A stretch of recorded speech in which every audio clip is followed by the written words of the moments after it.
ரசூலுல்லாஹி ஸல்லல்லாஹு அலைஹி வஸல்லம் அவங்க சொல்கிறார்கள், அபூ சயீத் குத்ரி அறிவிக்கின்றார்கள், அதாவது அந்த கஸ்ஸாக்கிலிருந்து வெறும் ஒரே ஒரு வாளி, கஸ்ஸாக் என்ற அந்த பானத்திலிருந்து ஒரு சின்ன வாளியை எடுத்து பூமியில ஊத்திட்டா, பூமியில கிழக்கிலிருந்து மேற்கு வரைக்கும் வடக்கிலிருந்து தெற்கு வரைக்கும் எல்லாருக்கும் அந்த நாத்தம் போய் சேர்ந்துரும். உலக மக்களே நாத்தமாக ஆகிவிடுவார்கள்.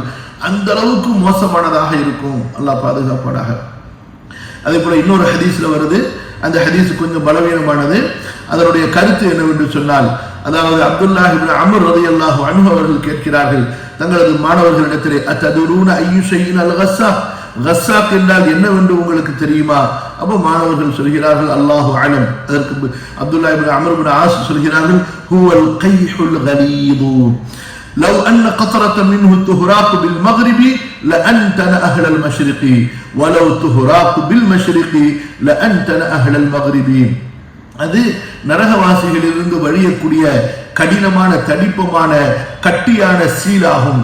அதிலிருந்து ஒரு சொட்டு, அதாவது மேற்கிலே ஊத்தப்படுமே ஆனால் கிழக்கில் உள்ள மக்களை அது துர்நாற்ற முடியதாக ஆக்கிவிடும். அது கிழக்கிலே ஊற்றப்படுமே ஆனால் மேற்கில் உள்ளவர்களை துர்நாற்ற முடியதாக ஆக்கிவிடும். அல்லாஹ் தஆலா நம்மை பாதுகாப்பானாக.